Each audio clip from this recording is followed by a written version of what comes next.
today to speak for me in some ways. And this is kind of an informal, formal introduction.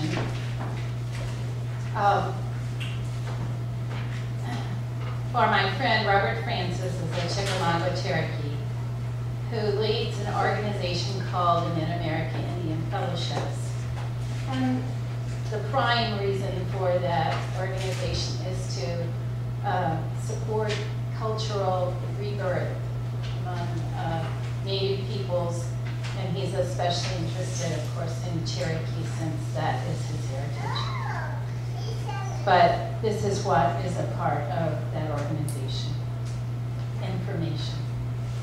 Non-Indian people often think of American Indians as people of the past or of far-off reservations. However, according to the most recent U.S. Census figures, 60,000 American Indians live in Missouri. The state of Kansas and Arkansas have similar percentages of American Indians in their populations. Some of the largest American Indian populations in Missouri are found in and around Springfield, Joplin, Kansas City, and St. Louis. However, American Indians are scattered throughout the state in urban, small towns, and rural settings. Whether you are aware of it or not, you probably have American Indian people living in your neighborhood. The Mid-American Indian Fellowship is a model and mentor for other similar American Indian spiritual groups or networks across the country. We also work together with the Cooperative Baptist Fellowship and Warm Embrace to bring assistance to Indian people living in impoverished areas of South Dakota. When I read this information for the first time, it was very evident to me that I had a lot to learn about my own heritage. You see, my great-grandmother was a Native, but because of bigotry, prejudice, and fear, this is what happened. Her husband died young, very young. Her children were taken away from her because everyone thought no Indian woman could raise those children. My grandmother was taken and cared for by some other family. The family told no one outside the family about this heritage because it was bad enough being Irish. I am indebted to Robert Francis for helping me to understand some of my own heritage, something my family could not do. My theology tells me that our fellowship could be a branch on the vine of God's redemptive work, just as Dover Place Christian Church. Robert.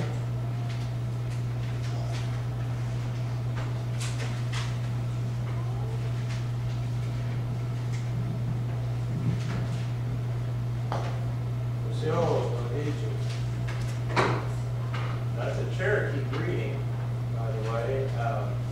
Wished you balance in your life, balance that the Creator gives. And I'd ask you if you're at peace. And if you are at peace this morning, you may respond, "Woolstyle."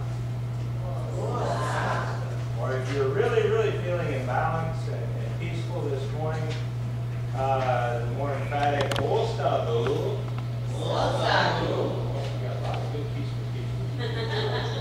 That's great. It is good to be here.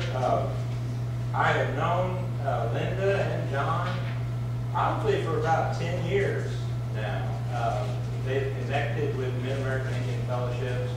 I think maybe first through coming to our gathering over in Lynn County, Kansas, and also then connecting up with, they connected with the Boz Creek Indian Fellowship and now with Eagle River Indian Fellowship, which meets just down the road in Festus and part of the time in St. Genevieve, Missouri. And so, you know, Linda told you a little bit about who we are. I'll share a little bit about who I am. I am Chickamauga Cherokee. I am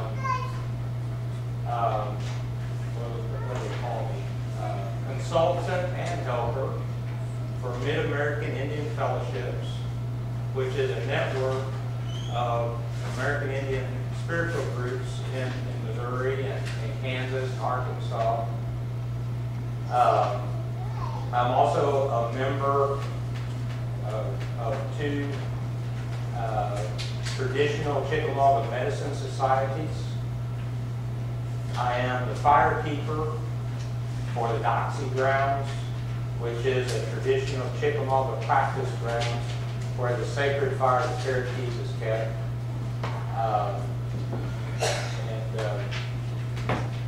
That's about enough right now. I'll talk a little bit more later about that.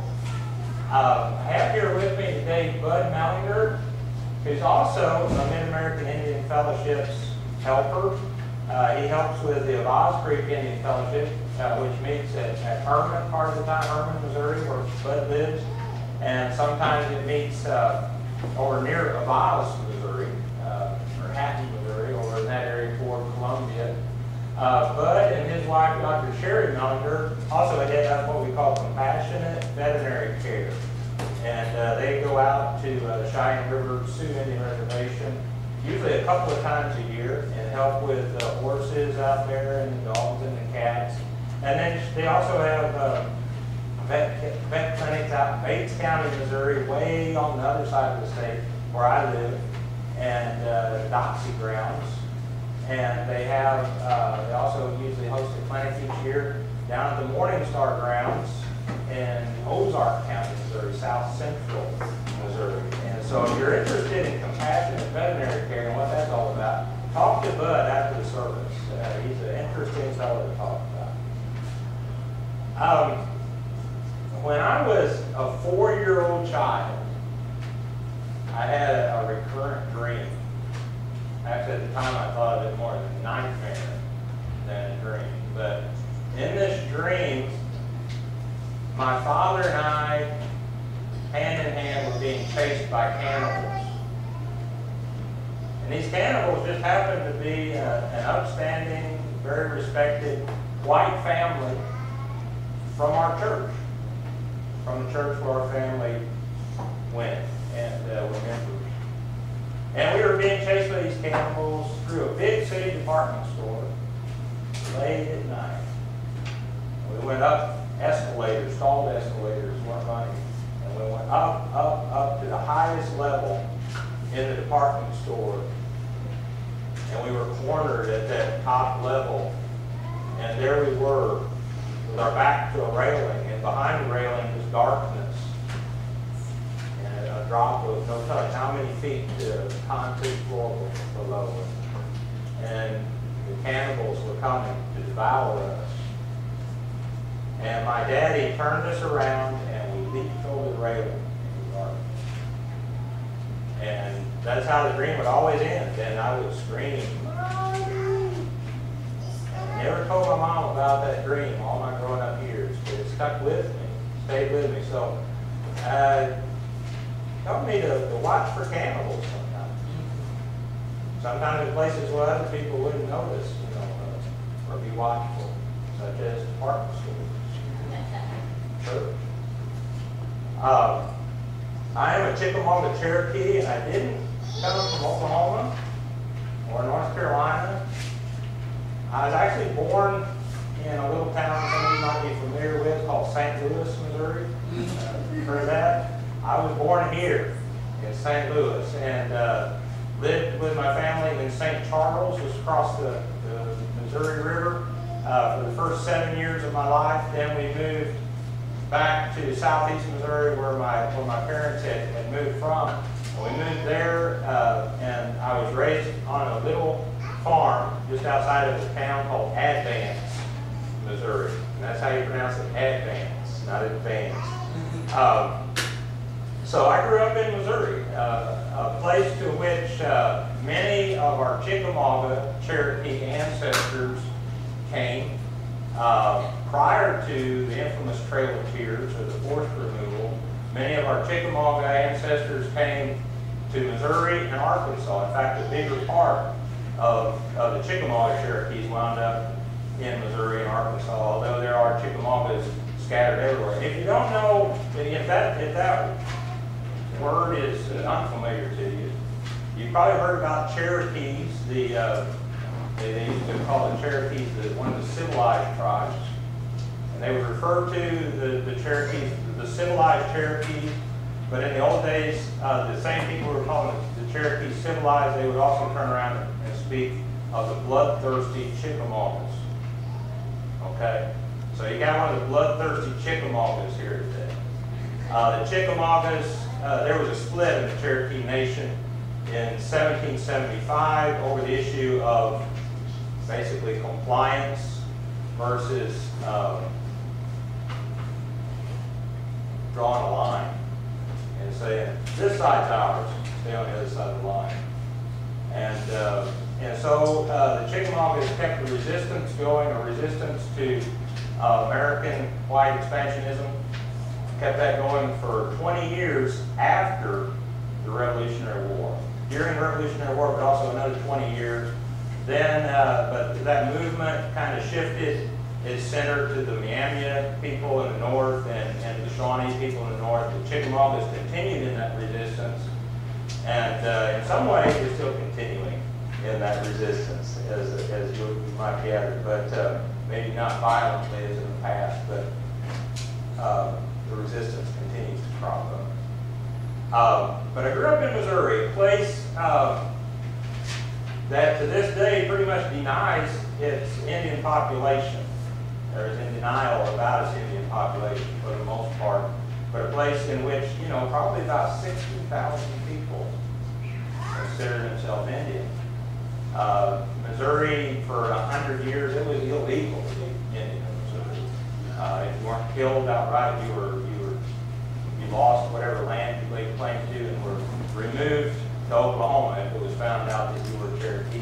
And any white folks who had helped you, they would lose their land too if that was found out. So those were some pretty strict laws. And so people tried not to talk about being Indian or having any kind of Indian affiliation at all during those times.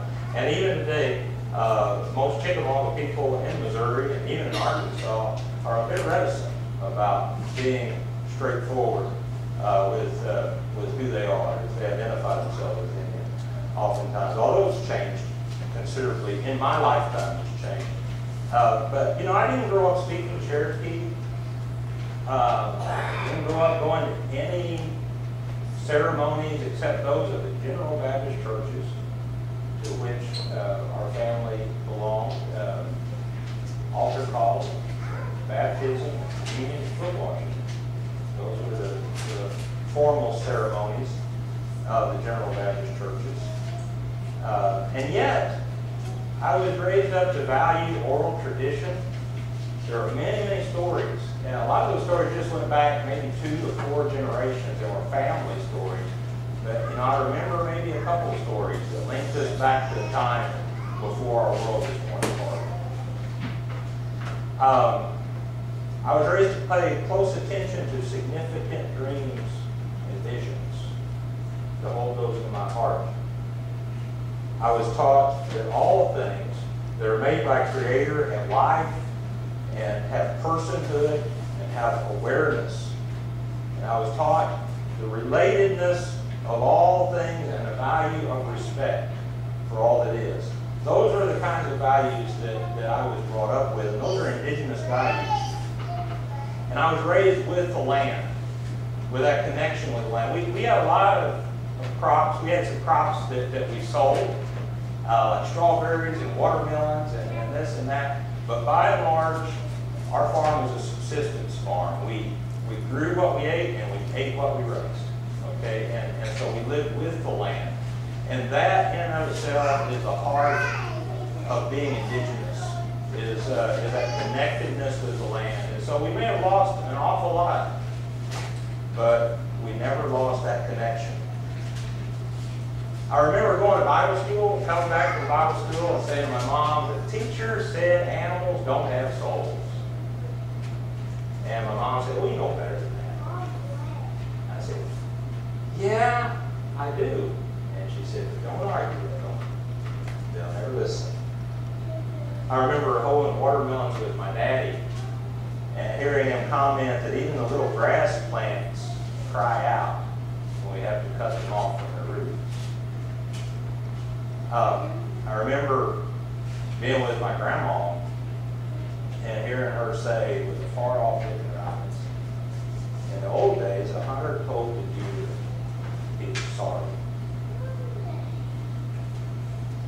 At age 14, I went to church camp for the first time, and I was so excited because church camp was out. It was in the St. Francis Range of the Ozarks in, Wayne County, Missouri. And it was a beautiful area, and I was going to get to go out there, and there were woods. I mean, I love to go to the woods, and we were a mile from the nearest woods, and I had to walk a mile to go, and I went there all the time, but, that was a long ways. And at church camp, I thought, the woods are just right there, and I could just go in the woods every day. And so I went to church camp, and the first thing they told us, don't go in the woods. There's snakes in the woods. Don't go in the woods. Well, I was in the woods every day. The others were playing softball, playing volleyball, and I go out in the woods. I find me a quiet place and just sit and I listen, to the songs of the birds and the motion of the wind in the leaves. And it was easier for me to hear the voice of the Creator there than it was down in the noisy church camp down the road. I could hear their noise from where I was up there on the hill anyway. And so, I would go out there, and nobody ever was Elijah. And it was there when I was 14 that it was impressed on me, spiritually impressed on me, that I was at a time in my life when I needed to go and find a quiet place like that, up on top of the hill, up on top of the mountain, to just be there and to fast and to pray for a few days. They're exposed to the heavens and the earth. And I thought, how am I going to do that? If I talk to my mom and dad about that, they're not going to understand that. And what I didn't understand was that this was something that the Chickamauga young men of a few generations before would have always done at about the age of 14. But, here I was being led in that direction, but I was saying, I don't know how to do that. And so Creator, being resourceful, as Creator always is, led me in a different tack. Same direction, but in a different tack. And so by the age of 15, I had what I could only describe or only interpret as a spiritual calling to ministry. And, it just confused me to no end, because I never had even really liked going to church or felt comfortable in church. Learning candle strings. And so I didn't tell anybody. I just started reading the Bible, studied the Bible, and I became more and more involved, though, in church. But I didn't tell anybody. The Creator was calling me to ministry. Okay. So, summer of 1983, I met a young woman named Janet Tucker. We'd been pen pals.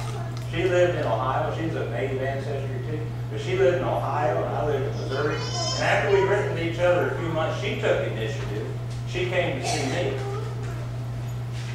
And, when she did leave, then I felt like my heart had been torn in half. And, I had to go see her. And so, we wound up, okay, here I was, at that time, I was a 24-year-old college dropout, okay? Working without salary on my parents' farm. Also, very active in church. I was, what was I? I guess I was the music director at that time. I used to sing in English a lot. I don't do that much anymore. And I was also a Sunday school teacher. And I had been the youth director. I think I gave that up. That was a little bit much. But anyway, I was trustee in church as well. All of a sudden, now I was 24 years old, but without a paying job. But, by the summer of '85, Janet and I had been married for over a year. We were living in Ohio. We were taking care of her parents' sheep. living in what we call the little house, so we had to kind of run the sheep out of that, and scrape the floors and put plastic up on the windows and everything else. But we were in a little house, and living there, it's in Ohio, Appalachian, Ohio. You've seen the pictures of Appalachia, the poor part of Appalachia. Well, yeah, okay. I've been there and done that, and it was fine. And I also worked some in the oil fields out there, and some in construction, and we were getting by. And by the summer of '85, Janet and I had been married for over a year, and we had a baby on the way. And one night, just before bedtime, just at bedtime, I told her that I've been called into the ministry, and it was time for me to make that public. And Janet cried all night long.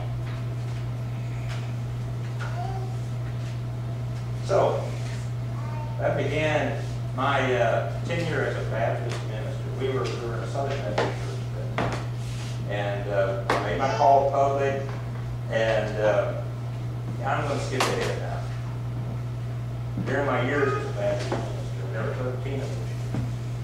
During my years as a Baptist minister, I vacillated a lot spiritually between this really strong urge to follow native spirituality, Cherokee spirituality, and also a troubling in my conscience that somehow that did not correspond with the Bible, and that somehow I was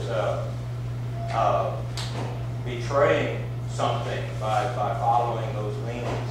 And so I was troubled much of the time. I was guilty for this, guilty for that, And so something happened in December 1992. I was pastoring a church in southeast Missouri called Perkins Baptist Church. And as we were planning our Christmas Eve service, a young man said, "Hey, I've got an idea. Here's what we could do. Let's get a big box and let's wrap it up, put a big bow on top. And then on Christmas Eve, when people come, we'll hand out little slips of paper. And when they come up to take the Lord's Supper, before they do that, we're going to serve it up in the front. Everybody's going to come up and file up to the front. And as they come up, let them write down things that they want to get rid of out of their life. Any perceived sins, anything that they just want to get rid of. Write down on a slip of paper. Come up, and before you partake, put the slip in the box. That would be our gift to Jesus for Christmas." Everybody liked that idea. I liked the idea. I said, "Hey, yeah, I would do that." And so we had this big box there that night. And I remember writing on my slip of paper, thinking about this long struggle I had with, this leaning to follow Cherokee spirituality, not knowing if that was right. And so I wrote down one word, big capital letters, idolatry. Because that's how that had been portrayed to me over the years. It's idolatry. It's not Christianity, so it must be idolatry. So I wrote idolatry down on a slip of paper, and I folded that paper up real tight, and I dropped it in the box. I was ready to leave everything like that aside. That's what Creator wanted me to do. That's what God wanted me to do. And I dropped it in the box. We took that box outside after the service, and we set it on fire. And just a box, a cardboard box with some Christmas paper, maybe 50 or 60 slips of paper inside. I tell you what, flames shot up out of that box 20 feet into the sky, and sparks going way up and blending with the stars. And we were standing there looking at that. The guy, Rick was his name, who was the instigator in the first place, that box. Wow, it was just really bad stuff. Really bad. Wow. That night marked a turning point for me. And I'll tell you what, I always, every day, I had my times with the Creator where I would just listen and let the Creator speak. And that still small voice, you don't know. That voice went away. And it's like, the Creator only said one thing to me. Meet me on Des Arc. Every time I prayed, I didn't get anything that I could put in a sermon or anything else. I was on my own with sermons and with everything else, but meet me on Des Arc is the only communication that the Creator would give me after that night. Des Arc is a mountain. It's the second highest point in the state of Missouri. The highest point is Palm Saw, where they made that big, awful reservoir that burst. Second highest point is Des Arc. And back then, the people who owned it didn't live there, and they didn't care who came in. Now I understand somebody lives there. I can't believe it anymore. But Des Arc is a very sacred site to Chickamauga Cherokee people. I was not really aware of that at the time either. But I talked to my wife, who again was pregnant. I talked to my parents, and everybody agreed that I had to do that. Jan took me as close as she could get me to Des Arc, and I went up on that mountain. Had to walk a few miles to get there, and then it's a big mountain. And I tell you what, I had no human being to put me on that mountain or take me off, but I had helpers with me all the time. And Creator showed me things on that mountain.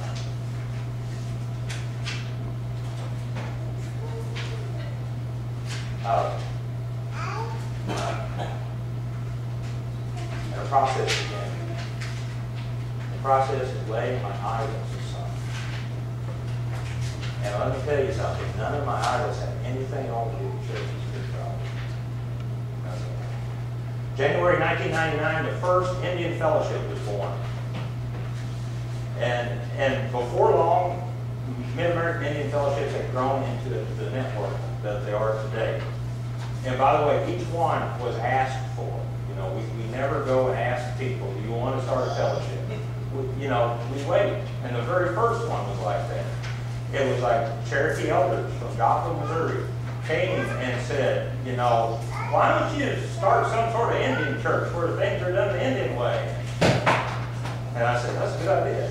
Be praying about that. And then, a year or so later, why don't you start an Indian church where things are done the Indian way? Why don't you start that in our house? I said, okay. Pray about that and we'll get together. And we'll talk about that. And so that's how it happened. And that's how it happens. We don't really ask people. They have to come and ask for that. In the spring of 2003, I went to a Cherokee naming ceremony. And Uncle Richard Craker, I consider him to be the foremost culture bearer of his generation. From his generation to my generation. If it hadn't been for Uncle Richard, everything would have been lost. Because he was the only one that went to the elders who were before him and said, could you teach me? Could you share with me? And so, by the 1970s, or the late 1970s, everybody was interested, but back in the 50s and 60s, nobody was interested or courageous enough, except for Uncle Richard. And if it hadn't been for him, all that would have been lost. And so, Uncle Richard had done these naming ceremonies for a long time, and I knew about them, but I was still, a little hesitant to go that far. But finally I did. I went and talked to Uncle Richard about naming. And he invited me to come to the ceremony. And I was coming to the ceremony, and I remember getting out of the car and going to the grounds there that he kept. And thinking, what would they say back in seminary? They say, what are you doing going to a fully traditional Indian ceremony? What are you doing? Submitting yourself, body and soul, to a fully traditional Indian spiritual health. And I thought about that. Then it came to me that there was a young man who lived a long, long time ago in a far-off country. And one day he laid his tools down and he went to a fully traditional ceremony of his people, a fully traditional cleansing ceremony. He walked 80 miles to get there and put himself, body and soul, in the hands of a fully traditional spiritual helper of his people. And said, baptize him. And that man was Jesus. I thought, I follow Jesus. That's what I would tell him back at seminary. I follow Jesus. Okay, so I went there. And I remember, going through the naming sweat. We go to the sweat house and the sweat lodge and going through the sweat and coming out and being scratched in the traditional way and ears pierced so I could hear Creator calling my name. And I remember stepping into the naming circle with Uncle Richard and hearing him pronounce my name to the four directions and the people and the Creator. Back from whom my name is from. And the tears came. And they washed away a lot of things. Mid-American Indian Fellowships is not technically a Christian organization. We do have Christian people within the fellowships, but there are many people, such as myself, who do not identify ourselves as Christian. And yet we say we follow Jesus. We're followers of Jesus. We follow Jesus in the context of our native cultures. We look at Jesus, we look at his life and his teaching, and we understand those in the context of resistance to imperial colonization. And so Mid-American Indian Fellowships' organizational focus is on the decolonization of previously Christianized American Indian people and the restoration of indigenous culture. And the two go together. You have to take something out before you can put something in. And if you take something out without putting something in, bad things could happen. Jesus said that, right? He said, you throw a demon out. And if you don't replace that, well, more demons will come. I'll paraphrase a little bit, but that's kind of what he said. Indian Fellowships meet independently, and yet we come together for an annual gathering each year. And then we have the Doxy Grants. Now, my family, we live on a small subsistence farm in Bates County, Missouri, all the way across the state. We raise indigenous heirloom crops, and the farm is now the site of the Doxy Grant, which was established in the spring of 2010. So it's 2 years old now. We've kept the sacred fire, the Cherokee people there, a fire that's been kept, by the way, for over 5,000 years by people, except for the time when it was put to sleep for a while, because this had to be, okay? It was too dangerous to keep ceremonies like that for a time. But our fire has been kept for over 5,000 years, and it's kept now at the Doxy Grounds. And I'll tell you why we named it the Doxy Grounds.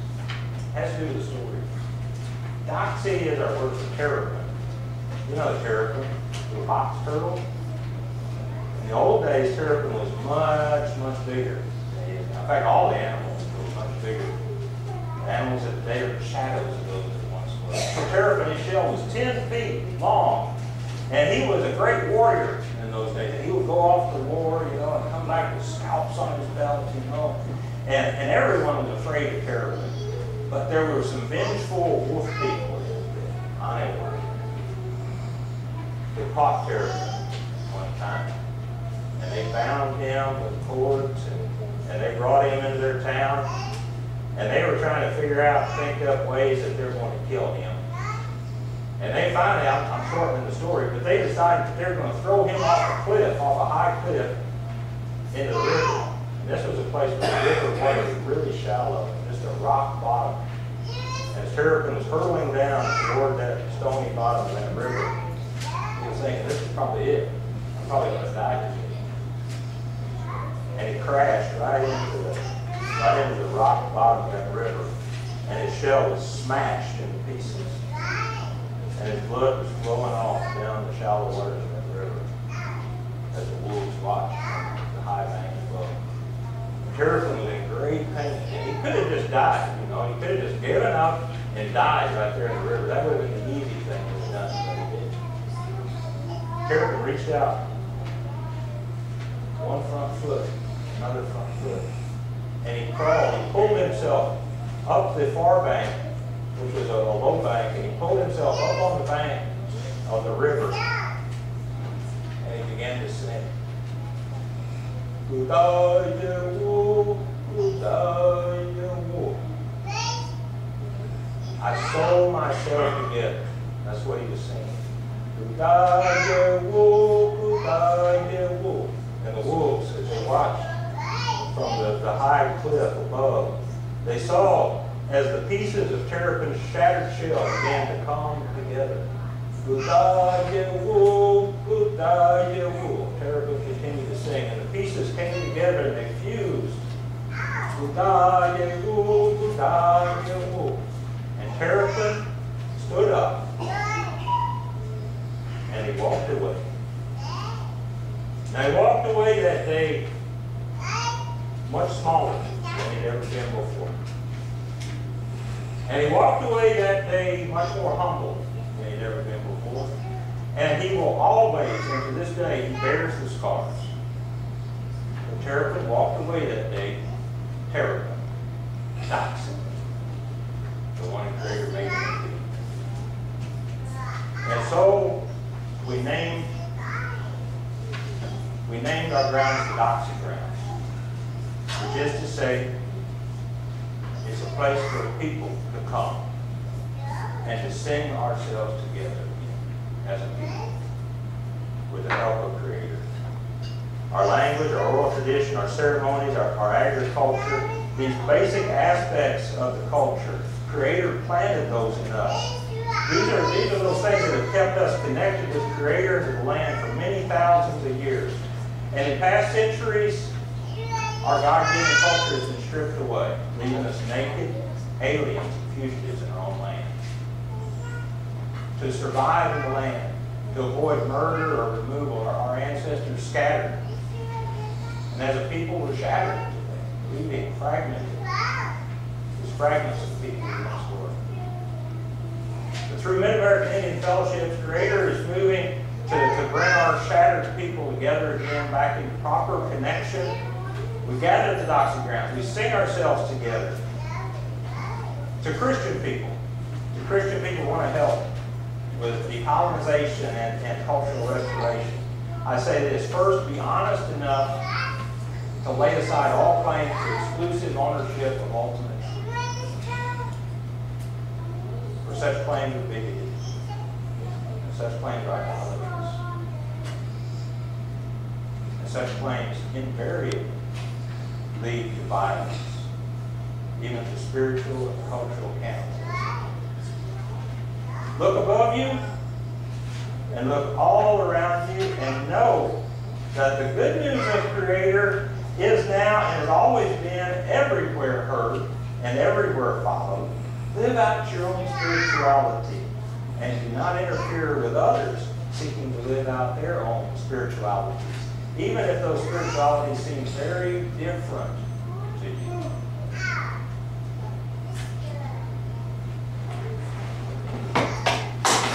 There are individual and group opportunities to, partner with us, and I would encourage you, to go to our website,